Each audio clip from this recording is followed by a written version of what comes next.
Oh,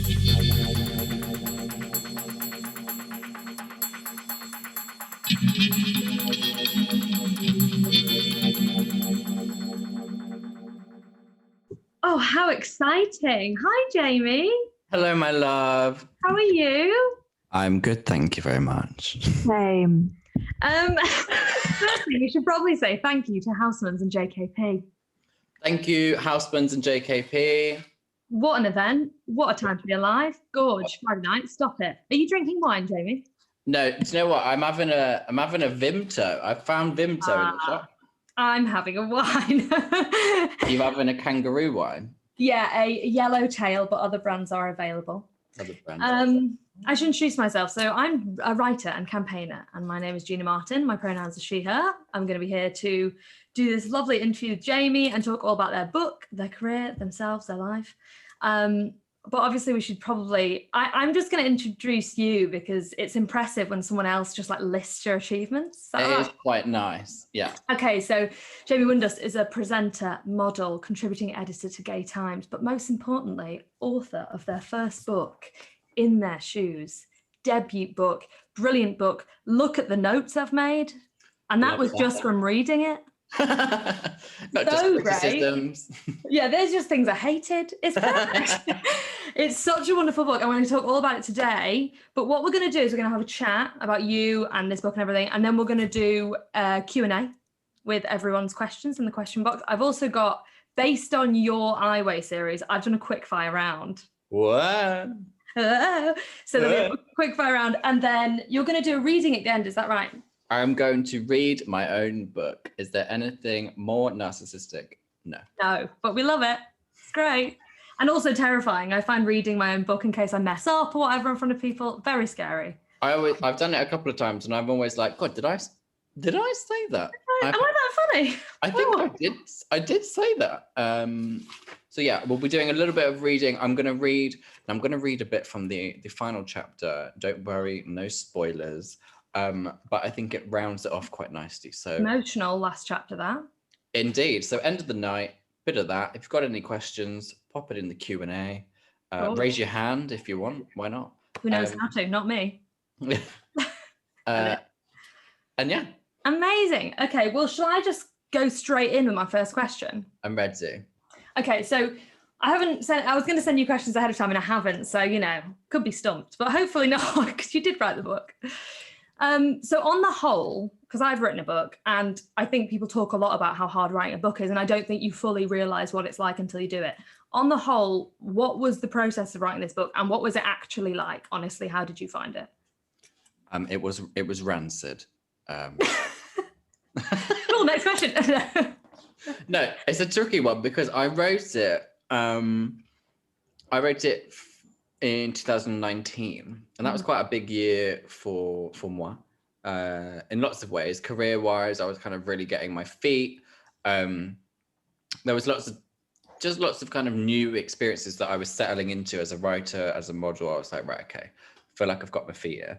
And writing a book, it was tricky because with mine, it's fairly anecdotal throughout, and a lot of the experiences I was like, do you know what? I do remember that. So I'm going to write about it. But there were quite a lot of things that I had to almost like chip out the woodwork and be like, oh. Yeah. Or like when you start writing about something, you're like, oh, bloody hell, do you remember? That actually wasn't like that. That was like this, and that was shocking.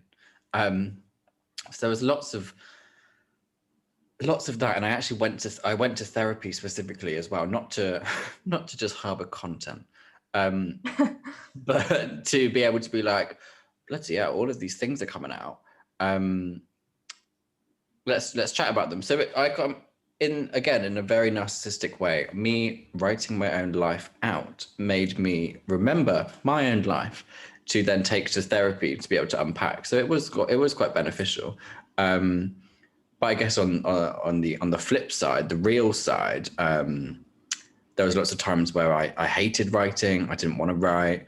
I would like drink and write. I would, all these things. I would just spend hours at night writing, and then I would spend weeks not writing.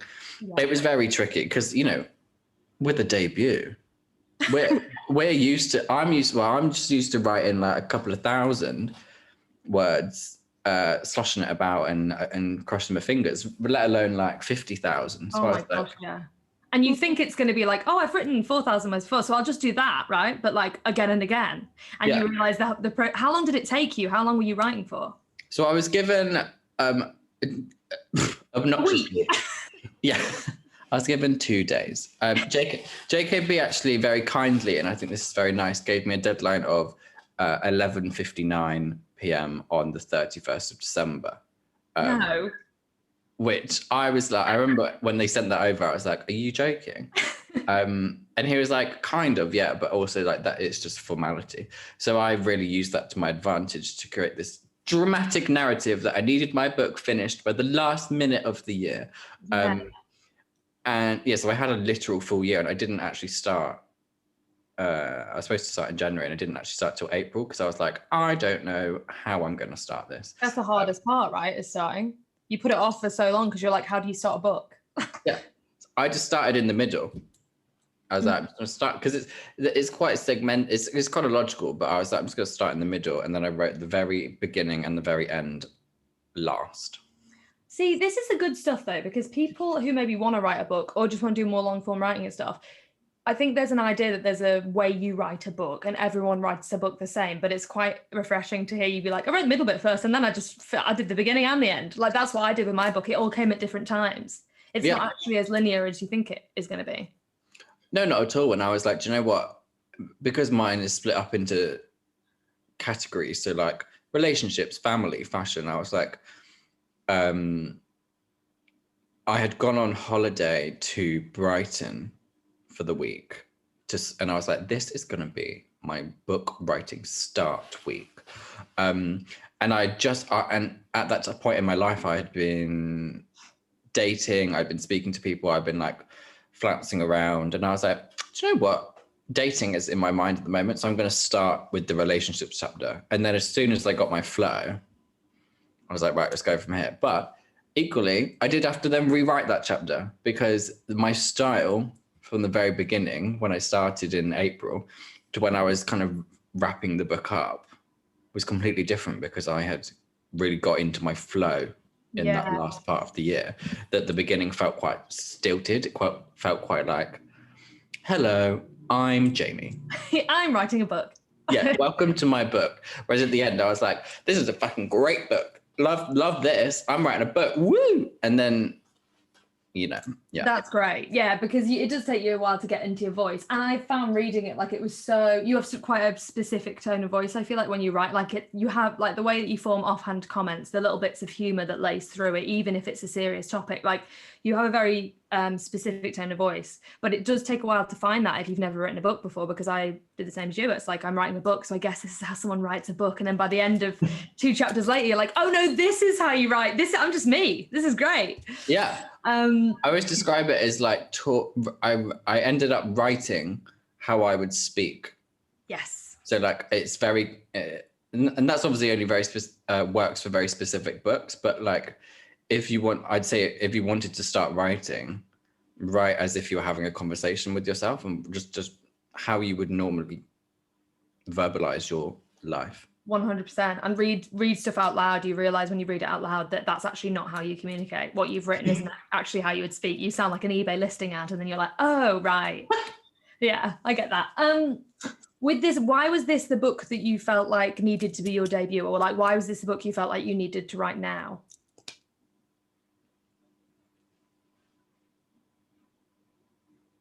Da, da, da, da, da.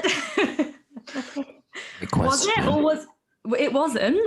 No, I said great question. Do you know what? I think it wasn't. I was like, oh, next question. No, I mean, looking back, there was. No, let's not get this misconstrued. I enjoyed writing the book. I love the book. It's a great book.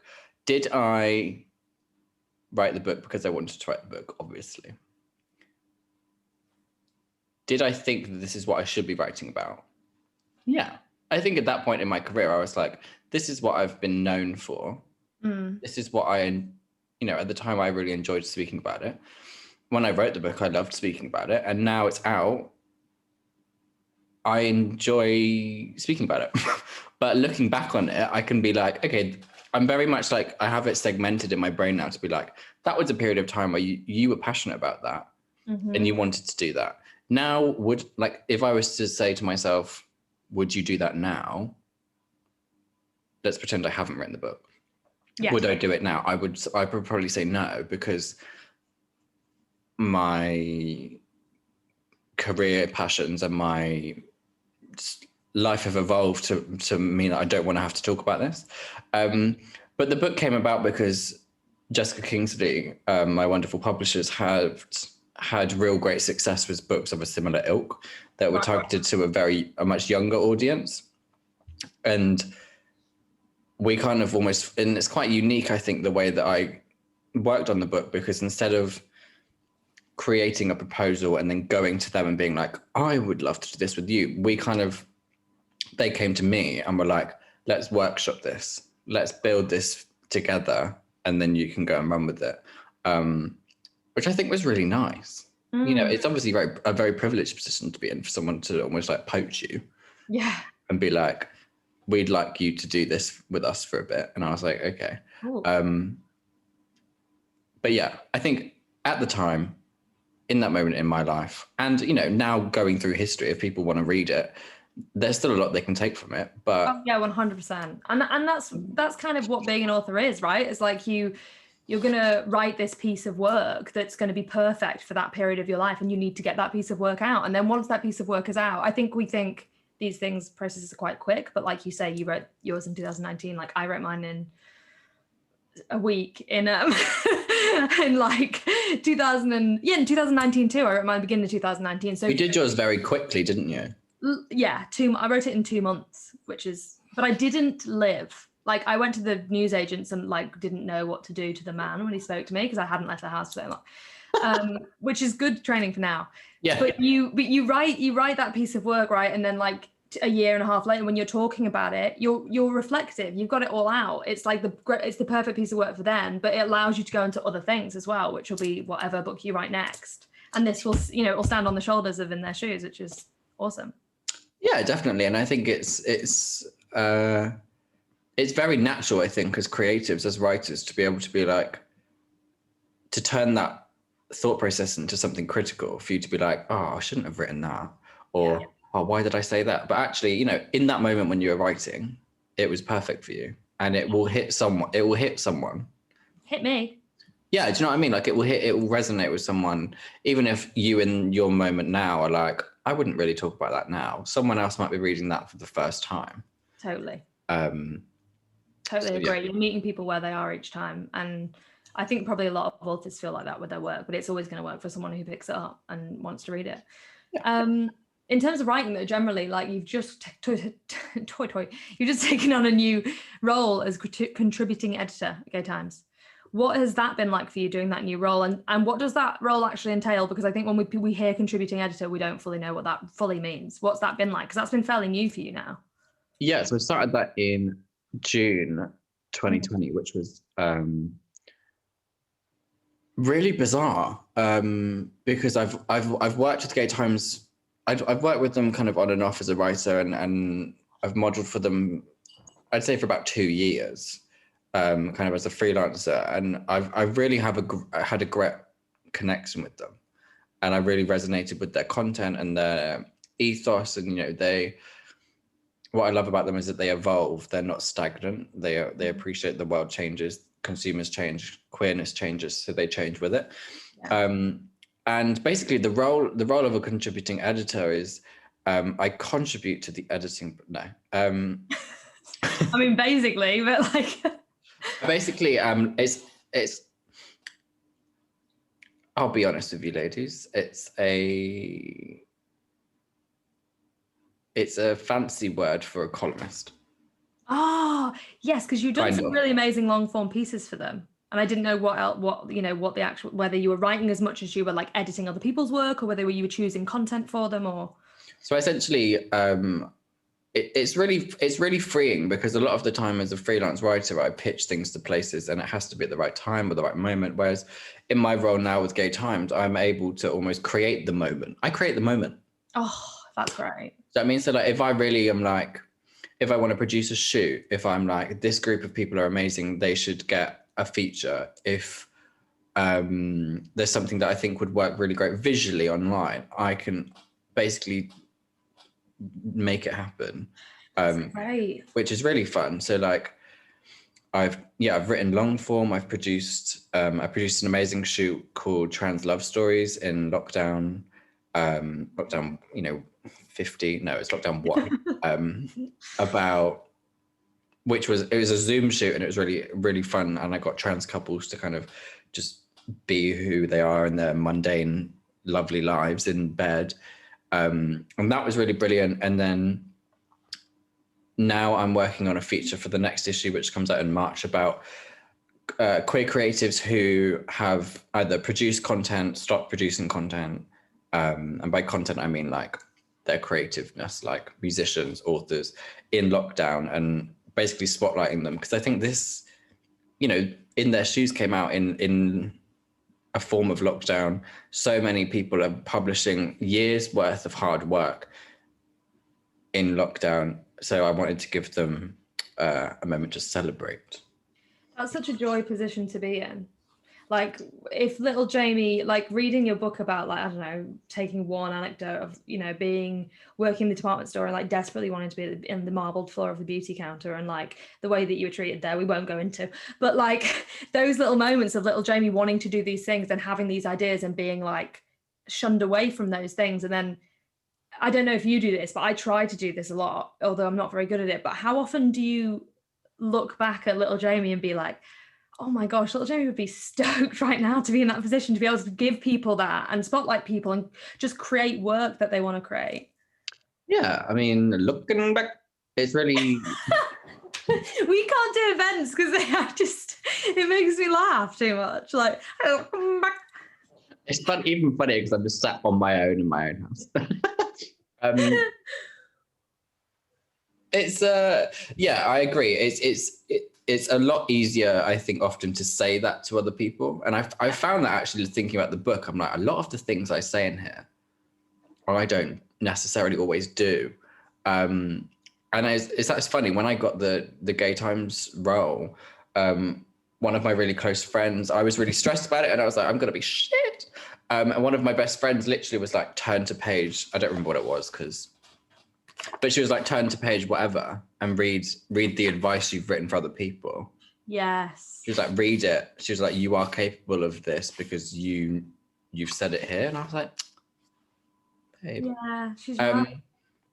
So yeah, no, it is baffling. I mean, I've always loved the publishing industry, the media industry, and fashion, and to be able to have all of those things now as part of my life is very easy to get bogged down in the stress of it all and the lockdown of it all, and all of that. But like you say, if you think back, only about 5 years, because I'm an infant. Yes. I'm a little baby. It's baffling.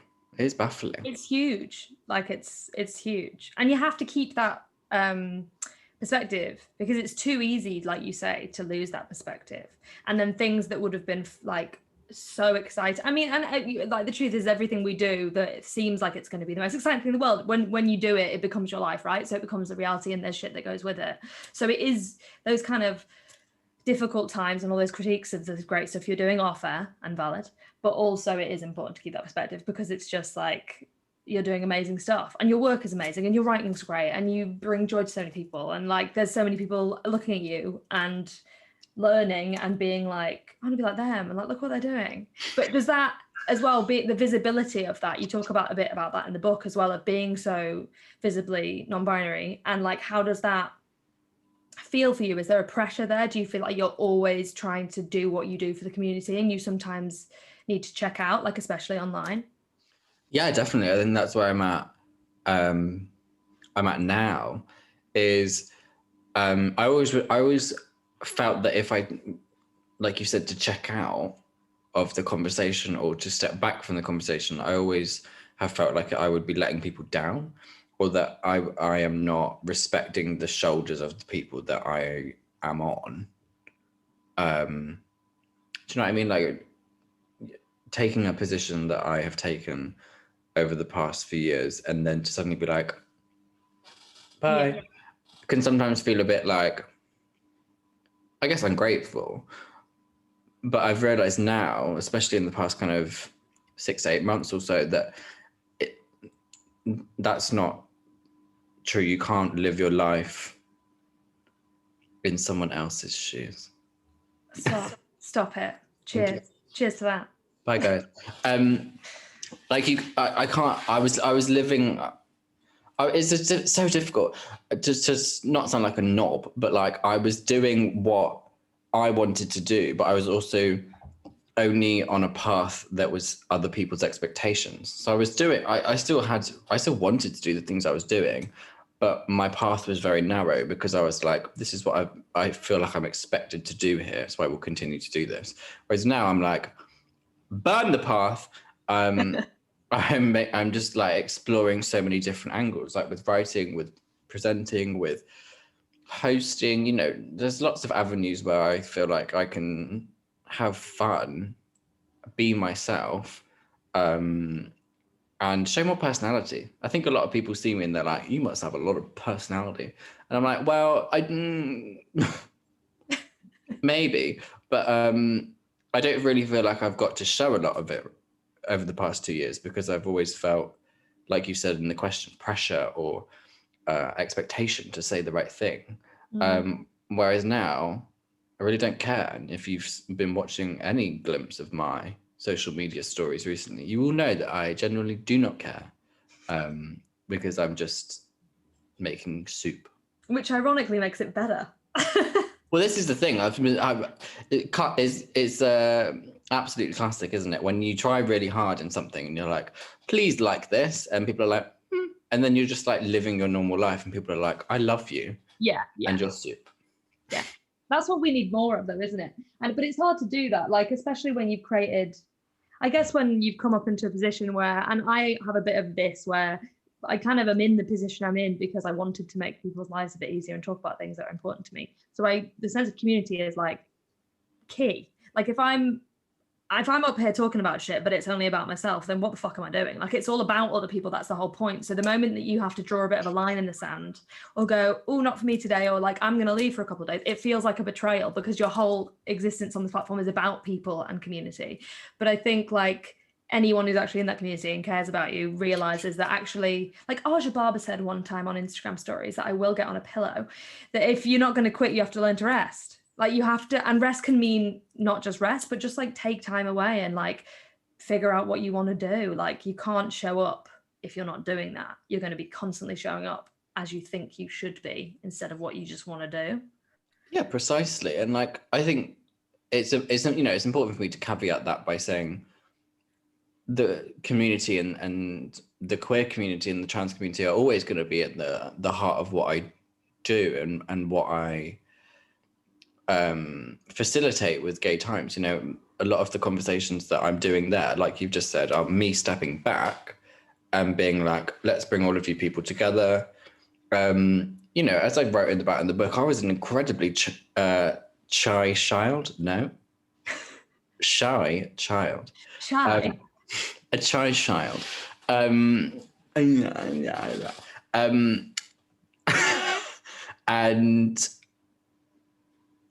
you know, I still am quite shy. I'm so so you are. I am actually. You know, I'm a massive introvert. I know I look like a young Harry Hill, but like I am a massive. Yeah, but that's just a stereotype and expectation just because of the way you express, isn't it? Like that, you know, like you are actually quite a keep yourself to yourself kind of person as well as being super funny and talkative. Yeah, like, and I think a lot of people expect me to be very loud and brash, and I think at times that has meant that, you know, I'm happy to take a step back without sounding like a narcissist again, but like I'm happy for the lights to not be on. Do you know what I mean? It's so much more as in work. It's so much more gratifying to be able to be like, yeah, everybody else who needs it, go forwards and show everyone what you can do. Yeah, love that. That's what it's about, really. I've got a little question here I've just seen in the Q&A box, which I think is a great one. Ooh. Quite a hard one, maybe. So let's see if I mess this event up. We'll go. Hi, Jamie and Gina. I'm yet to read the book and I'm eagerly awaiting. Well, that's the end of the question. Done. Next one. Eagerly waiting for it to arrive in the post from Housmans. Woohoo. Jamie, did you have any reservations or fears when writing about the reactions from people you have included from your life in the book? So, like writing about other people, was that difficult when you were writing the book? Great question. Thanks, Evie. Yes, I did find it quite difficult because, like, for example, I've not written about my family before. Not for any reason, but I've just not really included them in my work. I've written about sex and relationships before, but I'd not written about specific partners before. And actually, that person in the book, Matt, is the only person with a real name. Because they were because they were actually very insistent on being included in their full entirety. Wow. And they wrote me what I would only describe as an appraisal of the relationship, which I don't remember where, but I have weaved it in because they literally wrote me basically their own book. Wow. Summarizing our life together for about 6 weeks. So that was fine. Family was very difficult, and there was a lot of drama with it. Like I didn't show anyone from my family what I'd written until it was published. Wow. Okay. Not because I didn't want them to read it, because obviously they've read it now. And have fled the country. No. The country. But because I was like, do you know what? This is my moment. I don't need anyone else to. And it's your story. It includes other people, but it's your story. Yeah, like I'm very grateful for criticism from people who it's warranted from, and also my editor. But also, I can't take my mum's advice on this, because it's my experience of being her child, not necessarily her experience of childing me. Childing, the well-known word, childing. Yeah. And it was really difficult, because it did, there have been lots of uncomfortable conversations afterwards, but I don't think that those conversations actually are a bad thing, because we are now incredibly, no, it's not over egg the pudding. We are closer than we were. We're not like Bert and Ernie, but we're a lot closer. which is a good thing. And be like, I'm not Bert and Ernie with my mom, but like I'm like maybe Ant and... That would be a weird relationship. I'm glad you're not Bert and Ernie with your mom. Thank you. I'd say we're like Ant and Dec. George. Like we have a lot more open conversation. And we check in about each other's mental health. We like actively have those chats now, which is really nice. Okay. So that's been good. But yeah, a lot of the people in the book are real people. They've just been able to choose their own names. I'm getting excited about this, because I want to write something and there's people in it, and I'm like, I don't know how to do that. So that's good to know. Yeah. I did wonder if Matt was the real name, but wasn't sure. Talking about, we mentioned little Jamie before, and like looking back at stuff and kind of that perspective. There's a section in your book where you talk about society's disregard for like young people's reality and how we don't listen to them and we think we know better. And I quote, I'm going to read the sentence because I think it's really well written. I think there's something potentially about British culture that doesn't allow young people to have views that are able to be legitimised. We're seen as people that are too experimental or fragile to actually form our own views and identities, and constantly have to have adults' approval of whatever we're thinking or feeling. Which is very good point. And you're like, I didn't really think about that, I don't think, generally, until I read that section in the book and was like, yeah, I think that's a problem we have. It feels like especially in British culture. But what, if that's the case, and if there's young people watching this, or there's young people that love your work and feel like they're not listened to or they're kind of delegitimized. What would your advice be for those young people? I think when I wrote that at the time, I didn't really, I thought about it in my own experiences, but now I can see that sentiment being so prevalent in like the climate crisis. You know, people who are really young, you know, we've seen so many amazing young activists over the past, 18 months or so become incredibly influential in the world. Yet they are still, Greta Thunberg is a great example of someone who is completely illegitimized by older men predominantly, because they think that she is far too young. There was that joke on her 18th birthday that she was now like fair game for criticism. Oh my God. Yeah, which is just completely barbaric. But I think the advice I would give to people in that position are, know that, just take a look around you at the world. So many of the societal changes and, conversations that we have, you're a prime example of this. All of these young people are changing the world. We are all brilliant and young and knowledgeable. And one thing I realized recently is, yes, we have had people in our history who have had these thoughts before us, but I don't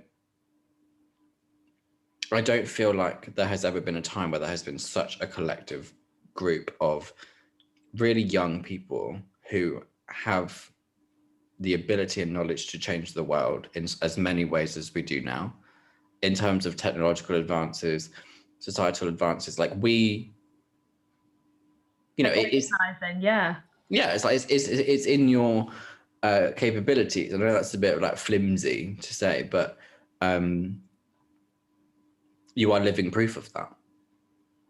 Yeah, that's actually really exciting, I find. And like the moral clarity, I always come back to the phrase moral clarity, which is like get a new phrase because I say it all the time, but I don't think it can be overstated how much moral clarity young people bring to conversations, because I often feel like adults, I mean, like, I'm a young, but you're 30, Gina. You're not, but you nearly are.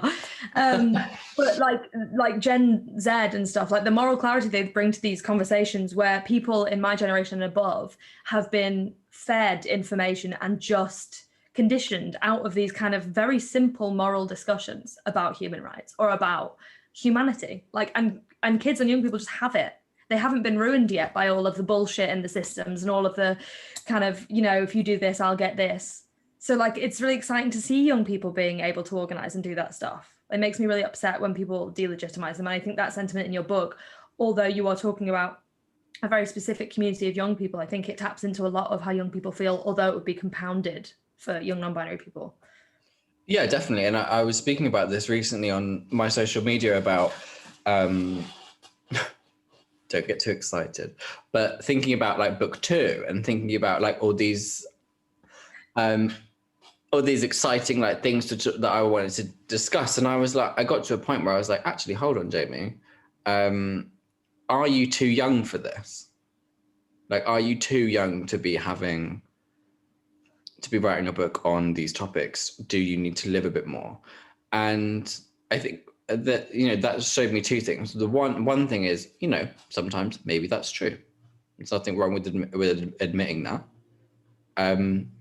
The second thing it made me think is actually, and a lot of people responded this who are also young, were saying that just because you are a young person who wants to talk about a topic, it shows how prevalent the issue must be if the younger you are, the more pressing the topic is. Yeah. If you think you have to be an adult to talk about this problem, but it's actually impacting young people and children sometimes, then it's a problem that you are allowed to talk about in its entirety, because 100%. a lot of the time, yeah, I think that's true. Young people shouldn't have to necessarily talk about the things they talk about all the time, but no one else is. No, yeah. And it's also this kind of like intellectualizing of like experiences and like knowledge, where it's like, oh, you have to have lived or done this thing for 25 years to ever be able to speak about it. Like, I think we see that in lots of spaces in social justice, like intersectional feminism and other spaces, or it's like, no, if someone has experienced something and has thoughts on it, that's their story to write about. If they're concerned about something that's affected them, that's their story to write about. It doesn't mean it's going to be for everybody. Like a 50-year-old might not want to read it, fine, but everyone that does want to read it and get something from it, well, then it's done its job. Like, you don't need to have been a specialist in something for 25 years to talk about it when it's about the world and it's about your experience and people's experiences. 100 emoji 100. So also I want to like quickly just go into the themes in the book and just a little skim over the content of the book, because for anyone who's in the chat who hasn't read it or is in the conversation who hasn't read it, it's a picture review, straight to the picture review on the back. I've read it as a sort of like a memoir / kind of love letter and exploration of your identity in your life. I found it like very touching and heartbreaking in parts of it, like cried at the last chapter, but also really funny and really heartwarming, and really like that there's a beautiful theme through it where when you finish chapters you talk and you sort of anecdotally teach through your experiences, but then at the end you always come back around. I can feel you from writing it just wanting to like reach out and hug like non-binary people in your community and tell them like that they're okay and things are going to be okay, and there's a really like palpable sense of like being there for your community in the book. Thank you. No, I'm glad you said that, because that is exactly what I was trying to do when I wrote each chapter, was to like I guess the arc of it was to be like point, story, drama, terror, hug. So I mean, like, yeah, it's really difficult to write a book that is supposed to be based on advice. It is one of the hardest things, because you know from the very beginning that you can't. You can offer advice, but you can't offer advice for every single person. And I think that's why stories are a great way to offer advice, because no matter what happens in one of the anecdotes, there will be something in there that you will be like, I know that feeling. Yeah. And yeah, sorry, I thought I'd just throw that in. So stories do open up people's hearts and chests to stuff that maybe like stats and anecdotes or whatever maybe can't. Like a narrative like that does open a lot of different people up to those kinds of things, makes people feel stuff, and that's how you reach people, right? What is one thing you think that if someone read the book, say like a cishet person like me read the book, what would be the thing you'd want to get out of it? And then say someone from your community, like a non-binary kid or a trans person read this book, what would be the thing that you hope they'd get out of it? Yeah, now I guess for the non-trans audience, one thing, yeah, I made the mistake last week of reading the reviews. Don't do that. Don't do that. A lovely man called Ian, and this was really Ian, dickhead, was basically, and it was feedback that wasn't new to me, because I received this after my TED talk, is people not understanding the emotional intensity of education. A lot of people who are cis have spoken to me about my work, and some people who have read the book of being like, I loved it, but like your depictions of like allyship, they are too vague for my liking. They're like, I need very tangible guidance on how to be an ally, or they have either gone that way, or they've been like, your depiction, and this is what Ian did. He was like, you were basically slagging people off who weren't allies, and it didn't have an inviting tone. Oh God! All right. To want me to help you, because you were being quite abrasive, and I think looking at that, what I would then want people who aren't trans to take away from the book is that, yes, my transness is within the book. It's called In Their Shoes. It's a pun about being non-binary. No. I know, mental. So I shouldn't say mental, you know what I mean? Bonkers. Bonkers. And what I want people to then take away from that is, yes, this is about a non-binary experience. Of course it is. It you know, don't forget the specificity, author, of the fact that it's a trans story. Geordie's sitting here laughing. Thanks, Geordie. Love you.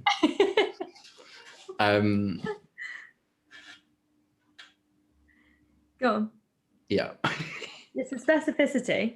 Yeah, of that it's a trans story, but also look at all the other things that I'm doing. Yeah. So sorry, it fell over. Look, it's Geordie's fault. Look at all the other things I'm doing, like, and the things that are just like normal human being things that you can relate to. I think that's what I want people to take away, is that our lives aren't as so like vastly different to yours. Like, I still wake up and go about my day like most people do. I'm not hop, skip, and a jump in this like non-binary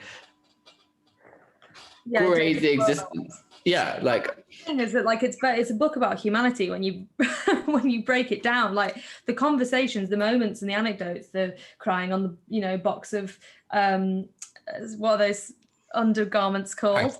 Thanks. Like the, I don't know, the conversations with family, like like all of those things, like you can relate. Everyone can relate to those things. And I think often as non-trans people or as cis people, especially if you're a cis het man, like there's a proclivity to need everything explained to you. I want the guidebook on A to Z on how to be an ally, as if that's an endpoint that I will reach, because I can't be bothered to do the work and I want it to be easy. Why are you not making it easy for me? That's not what this book is. Also, that's not what anyone should have to do. That's called making it part of your life, using the internet, using books, and caring about people. That's how you become an ally. Yeah, it's a being an ally is a set of actions, and behaviors, not a goal. Yeah, it's not an end point. Yeah, like it's just, yeah, being there. I guess it's just part of your life. It's a lifestyle. It's something you decide to do because it's the right thing to do and it's continuous. But I don't think people get that. And it's annoying to me that that's the feedback that's stuck in your head about this book, because it shouldn't be. Yeah, like there are. I'm just went in the Q&A and people are like, "Can you talk about the bloody book?" Yeah, sure. I understand that's why you're here. One of my favorite chapters is the stapler and the jelly, because it's about mental health, and I'm not going to spoil it, but it's an example. I've used the stapler and the jelly as an example of mental health, to be like, the stapler is your mental health, but it is encapsulated by jelly. Now you can see it, you can see what it's doing, but sometimes it feels impenetrable. Yeah. Or like you can't get there. And then sometimes when you try really hard to get there, you just end up with jelly everywhere. And that can sometimes what it feels like to sort out your noggin. So yeah. Right. That's yeah. Are you glad you asked the question now, anonymous attendee?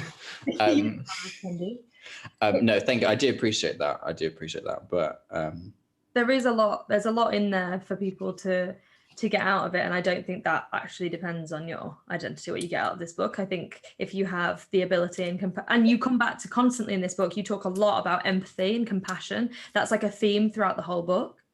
And in terms of empathy and compassion, actually quite a nice question. What does that mean to you? What does that look like in your life with people around you? And also, is there something that is like a really compassionate thing that has happened to you recently, or someone has done, or something you've seen? Can be something small, can be something a friend did for you. I have no friends. No. I'm gonna again, just to blow smoke up your ass. It was probably you. You know, speaking with you in times of crisis. Yeah. You know, or just in down moments, or I've a mutual friend of ours, the wonderful Ben Hurst. I'm working with him at the moment, and I guess a nice kind moment from him was we're working on a project at the moment for TED X London. There's a big pause there, TED. Excellent. Ex-London. And we were talking about like having a conversation about quite emotive topics. And I said to him, I was like, do you know what? I don't think I have the mental capacity to talk about this at the moment. And I think looking at it now, I can see this as an act of allyship, because he was like, okay, that's really cool. He was like, I didn't have a problem with talking about it, but I can understand why for you it might be difficult. So let's scrap it and let's move on. And I think that's a really nice, compassionate brain to have, that people need to also have, is to be like, I feel fine with this topic, but someone else might not. So instead of just assuming that everyone is going to be fine talking about everything all the time, let's maybe just ask. You know, it's like with being an ally. If you kindly ask me and I'm in an all right mood, I will probably be fine with you. But if you just presume that I'm going to give you knowledge, Whenever you want it, whenever they want it at any point. I won't. Yeah. No, good boundary, that. Good teachable boundary. Yeah, I guess it's just being aware of what someone needs in a situation and being open to that, whatever they need in that moment. Let's talk about lockdown. Let's talk about this year, because having a book coming out in this situation is a kind of weird thing. It's very different to how I imagine you imagined this. How has the release been? How has it been with your book? Have you had like a lot of conversations with people? Have you had feedback? Have you done lots of events? But also, how has lockdown been generally for you? What has been getting you through it? How have you been handling it? It's been really difficult with the book because, and I think that's why I'm doing this piece in the next issue of Gay Times, and that's why I think social media is so important at the moment to talk about our projects, is because so many people, and like myself, have worked so long on things like this for them to not flop. You know, the book didn't flop, but you know, for you to be like, oh my God, I'm releasing a book this year, and then suddenly it's like, I'm afraid you are releasing the book, but not in the way you thought you might be. Yeah. It's really tough because it creates loads of questions in your head, like, oh, if I'd had X, Y, Z, if, you know, the pandemic hadn't been on, if we weren't in lockdown, would it have been more successful? Would it have? But I'm really happy with its moment. It's you know, obviously as a author, you look at what people are saying about it, and the vast majority of people that I care about are saying that it's helped them in many ways, and that's all I care about. It's been difficult in lockdown to keep motivated. That's what I'm finding. I think from the start of January is probably the first time in the whole lockdown that I've had a routine that I've stuck to. But then, you know, on the flip side, curveball, like other things like body image, I'm struggling with, but I'm also like, do you know what, babe? Give yourself, have a day off. Like, it's fine. You are allowed, your body is allowed to change anyway, let alone in a literal pandemic. Do you know what I mean? Like, it's fine. And I think the one thing I think we have in lockdown is we're still kind of almost applying all of the pressures that we have from our everyday life pre-lockdown. Yes. And it's like, well, no, you need to readjust those because I don't know if you've heard, but we're in unprecedented times. So yeah, advice, give yourself days off. Maybe not as easy for some people as others. I do appreciate that, but really make time to just do whatever you want to do, because that's important right now. Yeah, you have to prioritize that right now. And even if you don't have the time, it's like, can you plan now in 5 days, I'm going to have these 20 minutes to do this? Like, whatever it takes, I guess, to find those pockets and the moments where you feel whatever you, and I always say, like, me and Ben say this, hobbies, like weird hobbies, it doesn't matter how weird your hobby is. Like, we have these ideas that like some ways to spend our rest and downtime are acceptable, and then other ways are like, but like whatever you like doing. Like, it can be like playing drums naked with a hat on and playing Scottish music. Sure, do it. Like, it doesn't matter what it is, because the rules don't apply, as you've said. Yeah, mine are very niche. Well, they're not that niche. But piano, I've wanted a piano for yonks because I used to play, and I saved up all my pennies, and I got one. And also playing 8-ball pool on my telephone. Oh, great. I thought you meant just like in real life. I was like, no one else. Just like, nice. Yeah, exactly. Have that fun if you can fit it in, because when else can you do that? Yeah, honestly. Question here from River, who follows us both, and they are great. It says, 2 of my biggest inspirations in one Zoom. Stop it. They've said, speaking on your lived experiences, as you said, is a great way to reach people. No doubt it does take a toll on your mental health. How do you establish boundaries when sharing so much of yourself with everyone? I'm sending so much love to you both, from River. Thanks, River.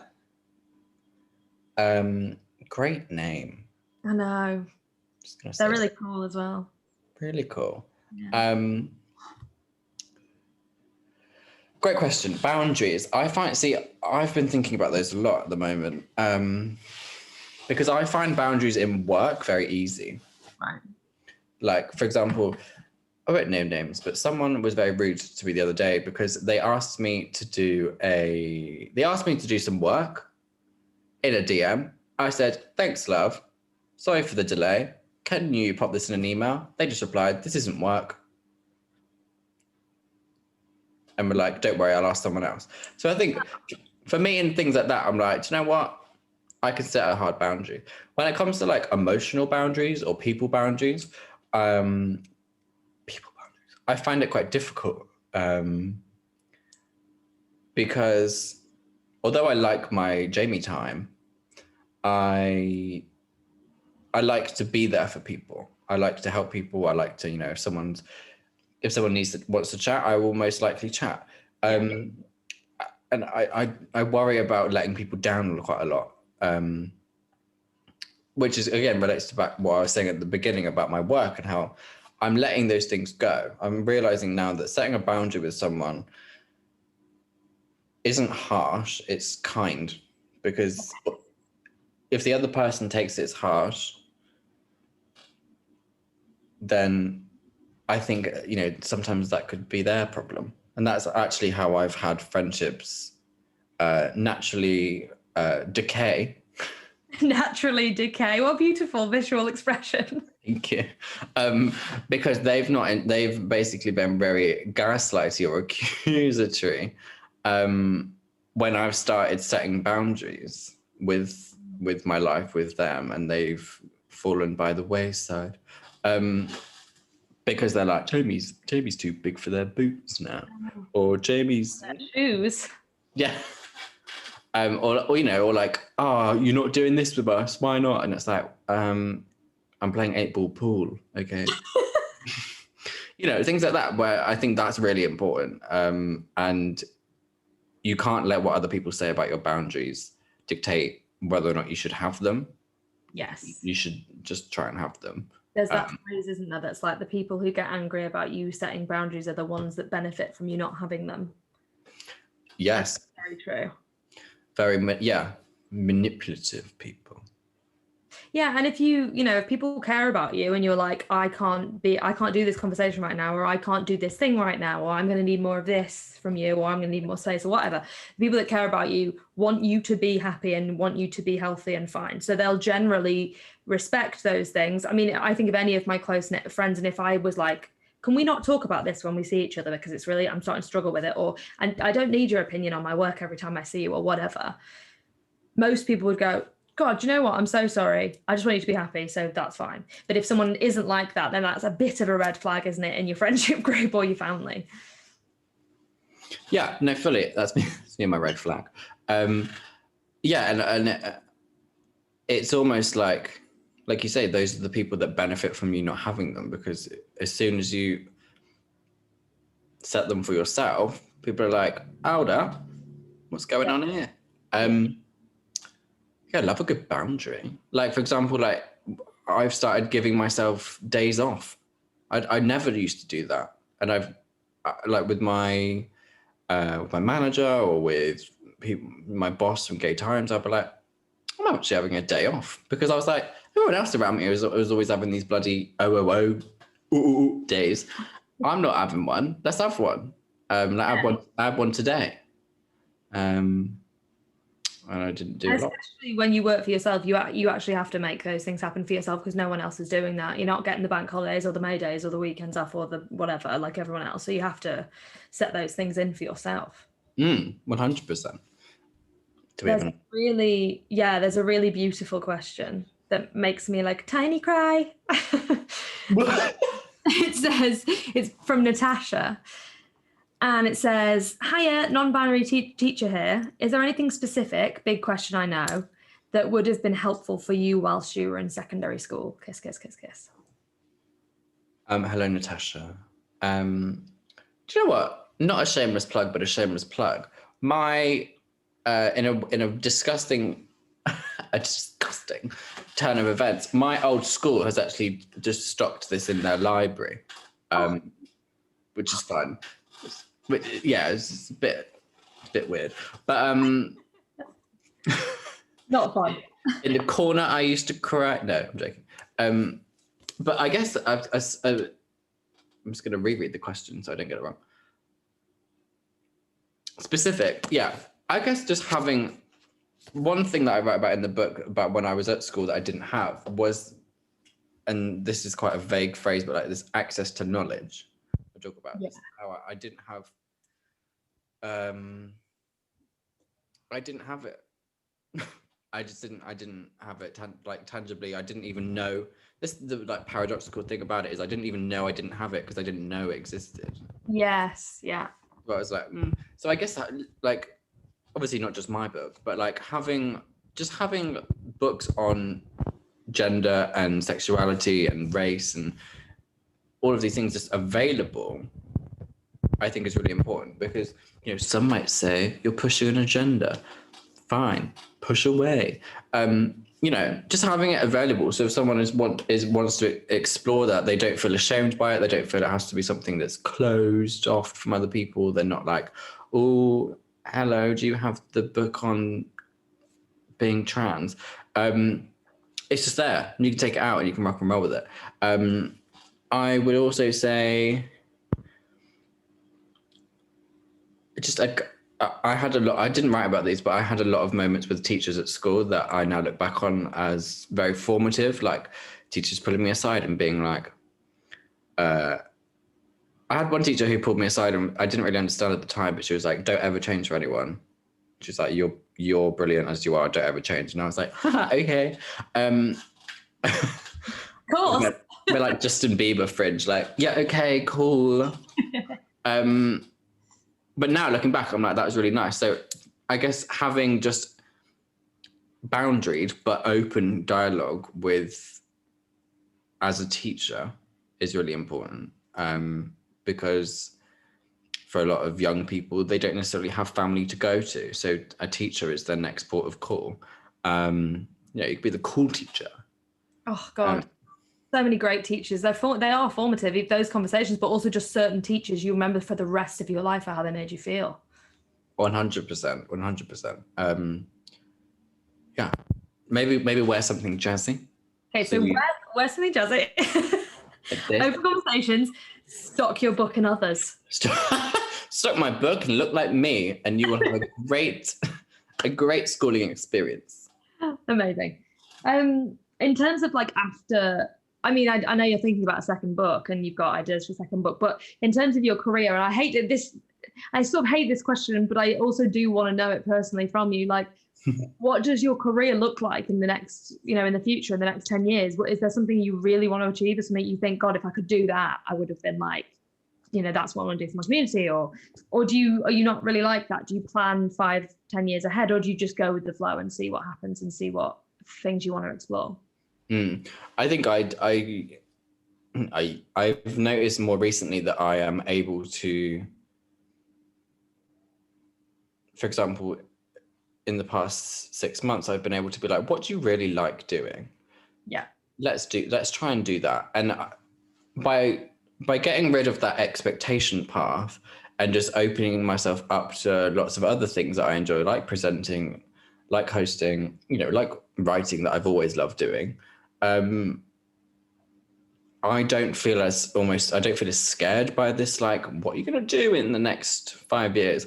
I'm always like, well, I feel very at ease that I am now opening myself up to a plethora of opportunities. That will I be good at them all? No. Will I enjoy them all? No. But I'm going to try things. I'm just going to, have a bit of piecemeal, pick a mix, try what I like.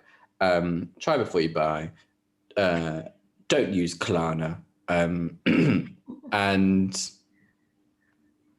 and like presenting, I've always been like, I might be all right at that.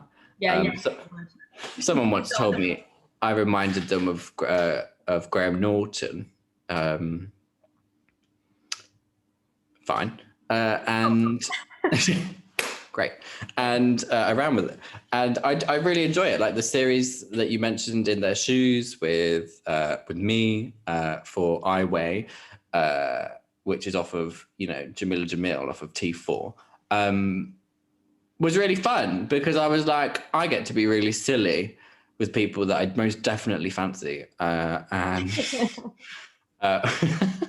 when I actually, you don't fancy me.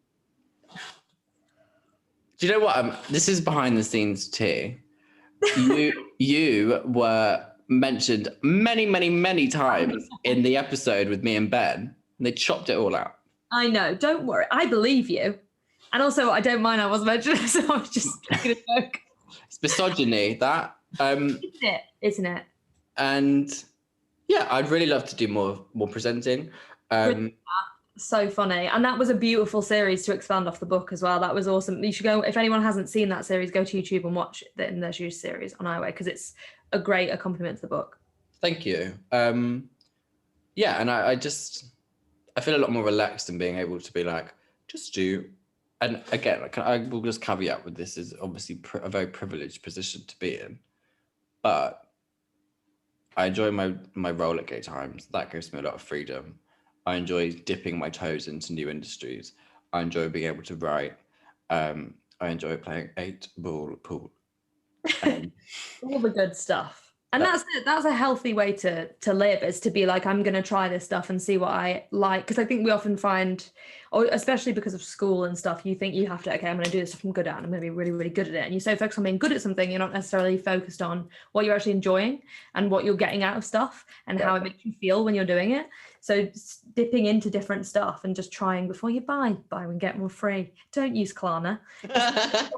Giving it all a go is exactly the way to do it. And we're lucky in our generation that we have that ability. I mean, it's not for everyone, but like, even if that's just hobbies or like side hustles or different things you want to try, like dip in and out and see what you actually love and enjoy, not just what dip in and out, but then also keep some just to do for fun. Don't try and make money off of all your hobbies. Like, I'm not going to suddenly become a jazz pianist in bars because I like playing the piano. I'm also not going to become a chef because I like making bread and butter pudding. Yeah, give me a second and there'll be a Yamaha ad on Instagram. Oh, yeah. Do you like the piano? Oh, no. There actually is something coming. Oh, amazing. Brilliant. Okay, ignore me. Monetize your hobbies, guys. All of them. That is true, though. You do have to have some stuff for you. It can feel often like you need to because you're seeing everyone else do it. But that's something I've learned in the last year is I love art. And then I started a little art business. And then it was like, oh my God, it's so exciting to be able to do the stuff you love and make some money from it. But then at the same time, you need something that you're not doing with eyes on you. You need something that no one's got. Like, I imagine piano maybe for you, drums is for me. I play.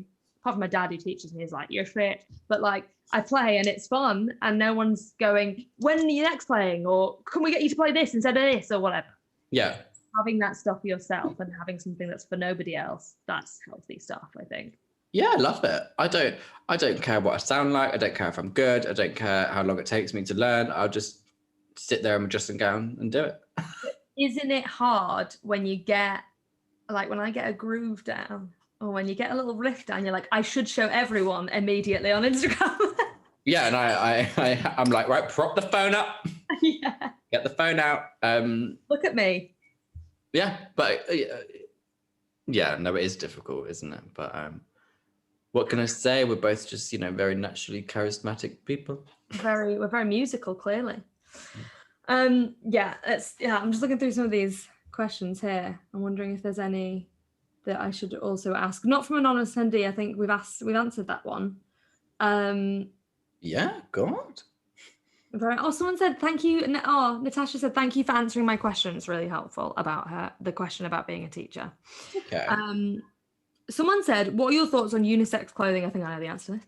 In my opinion, with block-shaped, dull dark colours are not progressive and damaging to trans femme people and the GNC community. What do you think about clothing and the kind of gender binary in clothing? It's pretty boring, isn't it? Not the question, my love. No, just the problem. yeah, the problem. Wait, what a boring question, Kate. Yeah, no, I think I've been off the record speaking with a couple of brands at the moment to talk about, they want to like completely overhaul their websites and their consumer base to get rid of gender, and they're like, we're going to call it the unisex collection. I'm like, well, why don't you just bloody call it clothes? Like, Yes. You don't have nothing. And I agree with what Katie Ann has said here about, dull dark colors are not progressive and they're damaging to trans femme people. And I think from that, what they mean is, and do tell me if I'm wrong, Katie Ann, but that unisex collections often only showcase masculine energy. So they'll put like a femme presenting person in a tracksuit, and they'll also put a masculine presenting person in a tracksuit, and they'll be like, you can both wear these. Okay, brilliant, thanks, love. They're like, you can both wear these and it's absolutely fine. But they would like, if you were then to go into the meeting, or if I was to saunter in and be like, let's put John in a dress, they'd be like, whoa. So I think that, that in itself is not unisex. Yeah, definitely cisgender women always model unisex collections. They would never have actually any 360 representation. So there's no representation on camera, there's no representation behind the camera, there's no representation in between the camera. Like it's just a selling tool. My background is in fashion business. I know very well that brands do this to sell clothes. And it is very, very difficult to have fashion as an entity that is morally doing the right thing and equally be a global commercial success. You're not going to have both of those things. Like with sustainability, for example, with H&M, you can't claim to be sustainable and be a global multinational selling like 1 billion pieces a year. Yeah, like it doesn't work. So you have to have started with it at your core. That's why I think, there's amazing independent brands, independent designers that have started with this basis of clothes are just clothes. And then that goes from there rather than almost going backwards. Yeah, like an add-on or yeah. Yeah, we're trying to like deconstruct their brand. It just doesn't work. So yeah, that's why I would no longer be doing that. No longer done. That's it now. Moving on. There's another question here from Joseph, and they said, "Hey, excited to read the book in the post." They're going to read it in the post. It's incredible. You mentioned earlier that you are quite a shy person. I relate to that a lot. My question is, how do you balance being nervous or shy, introverted, but also being a spokesperson for non-binary and queer people? Personally, I find it difficult being out and proud, but also expected to know everything and be the perfect genderqueer example. Great question. What does this do if I click that? Hello. Oh, answer it live. Oh, I think I'm gonna Record it. Oh, it's got us moved to the art. Right, I'm so sorry. Right. Okay, got it. Sorry. It's in the answer category, don't worry. Yeah, no, it's a great question. The first thing I would say is, and I don't mean this as a personal attack, Joseph, but I would say that no one is the perfect example of anything. So you need to no, I'm not going to direct that at you, but it's important to be aware that you may be a role model for some, and that's absolutely fine and brilliant and lovely. I accept that. Most, I'm sure you accept that, Ms. Martin. But it does not mean that you have to be perfect, because if you do that, you will fall into the path potentially that I fell into, which is this expectation path where people, you end up doing things because of what you think other people want you to do rather than what you actually care about doing. And in terms of like being a shy, nervous person, an introverted,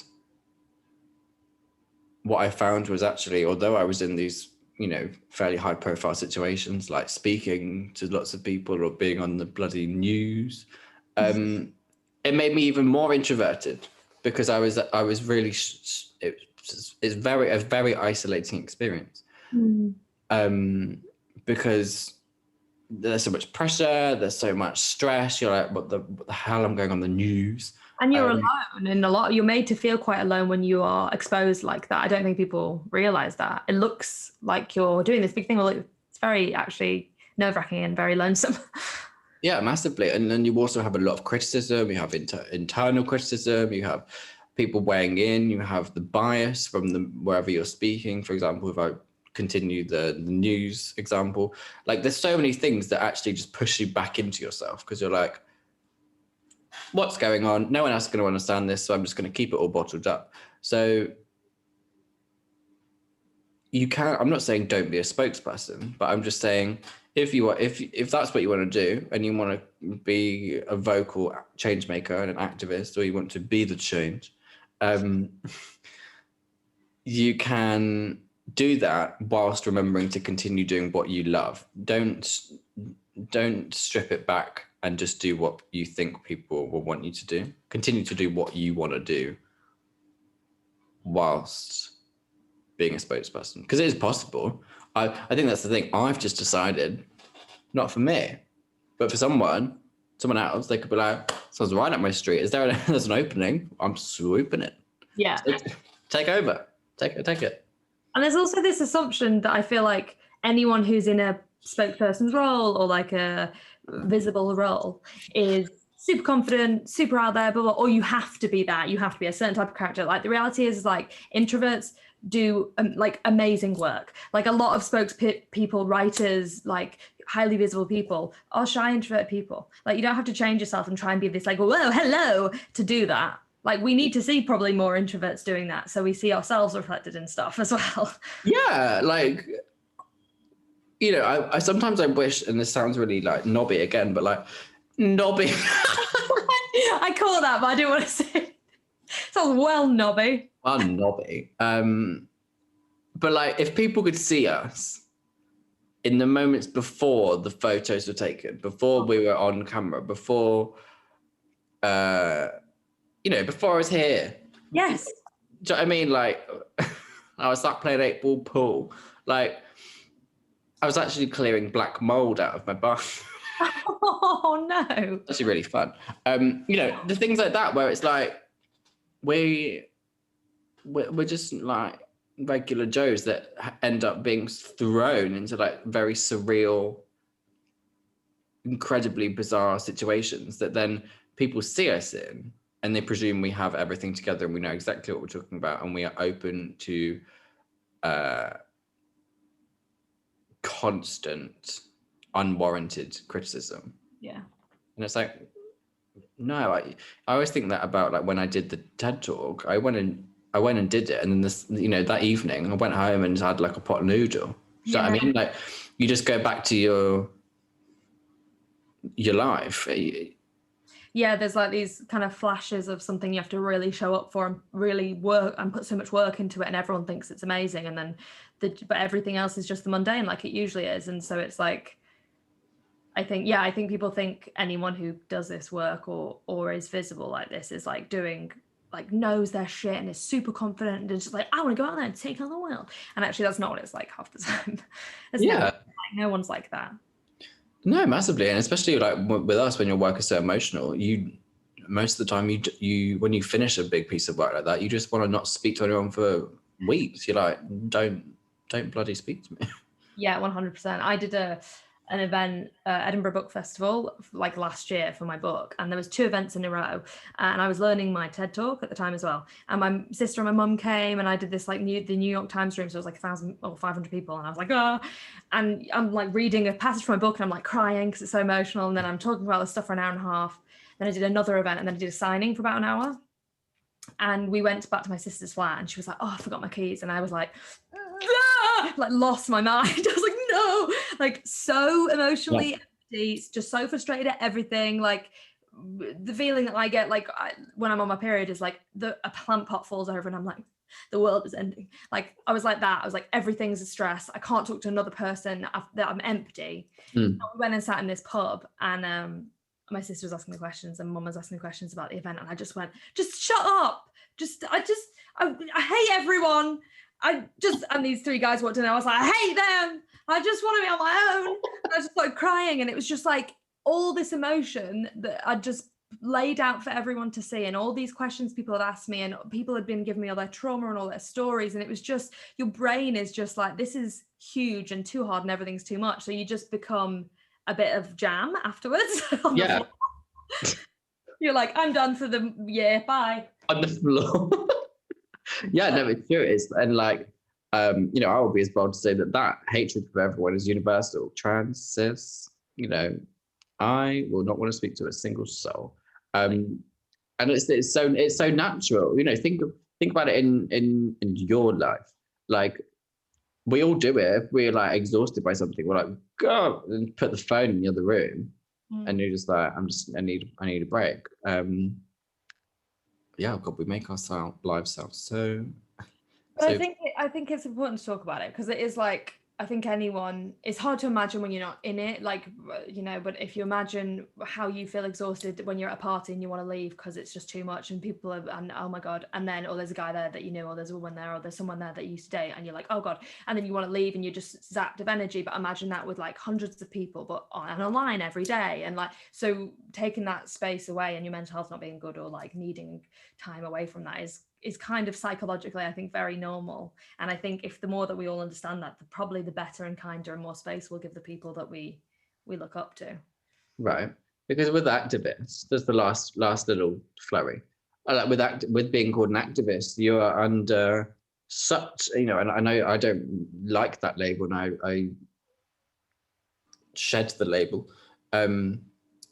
Is you're under such a microscope that, like you say, if you're in a moment where you're like, oh my God, I need to like leave this room, or I don't want to speak to people, and you were like, oh, I'm actually fine. People are like, what? Yeah. You don't want, and then suddenly it's like everywhere that you're a bitch, and it's like, well, do you know what? Yeah, I am at the moment, yeah, but I'm allowed to be. Yeah, aren't we all? Do you know what I mean? Yeah.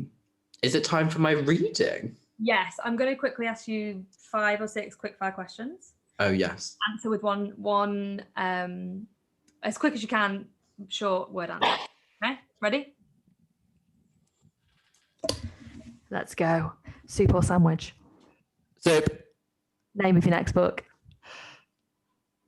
Come on. Say it. It might be Brick by Brick. Oh, writing or reading? Writing. Red or yellow? Yellow. 3 people to have to dinner that aren't Princess Diana? 3 people what? To have to dinner that aren't Princess Diana? Elton John, Harry Styles. Harry Styles' mum. Amazing. Instagram or Twitter? Oh. Instagram. Dream partner that isn't James Acaster? Harry Styles. And finally, if you could be remembered for one thing, what would it be? Doing Harry Styles. No, it would be writing an amazing book called In Their Shoes, now available from Housmans. Very nice.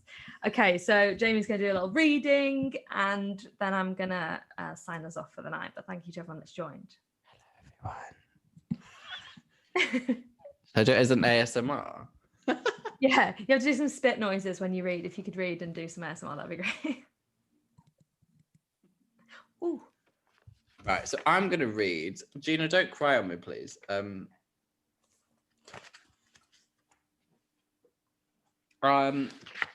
going to read the beginning of the chapter called Thempathy. Very nice. Actually, no, I decided I don't want to. I'm going to I'm going to read the very end, Ooh. which is called "Take the Weight Off Your Feet." Mm. So this is my closing section. Gina, just a quick question. When I've not done many of these, when I read, and you know, if you do have an opinion, do chime in. Anyone else? Am I supposed to quickly like flash my eyes to the people, or does it feel a bit rude if I'm like? I think do whatever feels good. There's no rules in this house. There we go. Thank you, everyone. Take the weight off your feet. I've always found time weird. People always ask me what I'm going to look like when I'm 60. And truthfully, there will be no amount of aging or wrinkling that would stop me from wearing copious amounts of blush alongside my neat set of stars. But as I grow older and time lurks around me, I hope that when I'm 60, we are in a time when we are able to breathe, able to relax a bit more. That when I am old and grey and bald still, well, that was a lie, Jamie, that we are able to look at this time that we are in and crack out a slight smile. A smirk that says, well, fucking done. To be able to look back at the hardships we're in now, the fights, the pain, tenderness, and say, we got there. I have so much hope for the generation coming behind me. It feels weird to say that because I still feel like a toddler. But over the past 3 years, we have seen some of the most impassioned and fiery action from our youngest members of society. From climate change to Brexit, our young people are some of the most engaged members of society. And that is something that fills me with the most hope. I hope that we can continue what we are all fighting for now. Does that make sense, Jamie? Sure. Makes great sense. No matter how small, our voices are being carried by a generation of people who aren't willing to allow the status quo to continue. And I am so proud of that.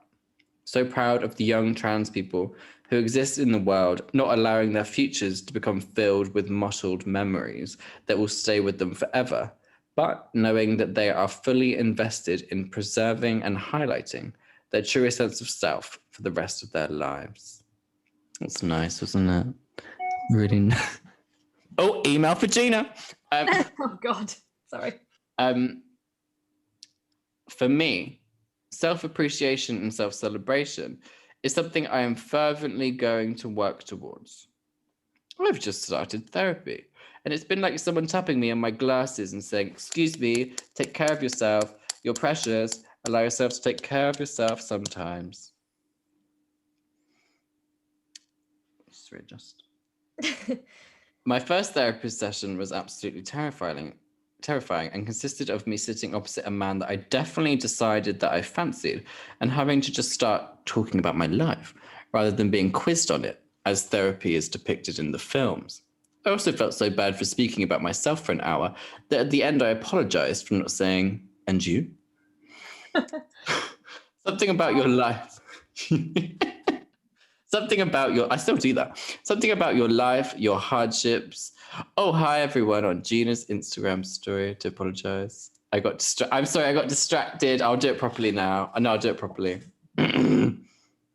Speaking about your life, your hardships, your brilliance and your joy aloud puts it into perspective. Hearing your words and your life played back to you by a somewhat sexy therapist is often a way to hear what you've not wanted to hear for so long. Whether it be good or bad, hearing what you've essentially... I wish I could read properly. Hearing what you're essentially living like is like being shown the sitcom of your life. You can't look away. You can't stop listening to what's being said, questioning whether or not this sexy stranger opposite you is actually talking about you. But they are. You are both there to make yourself better, and caring for yourself in whatever way possible is something we all need to put at the top of our lists going forward. We can only try and better ourselves in this life, and taking the step to do that is so crucial. I'll stop there. I don't want to spoil it.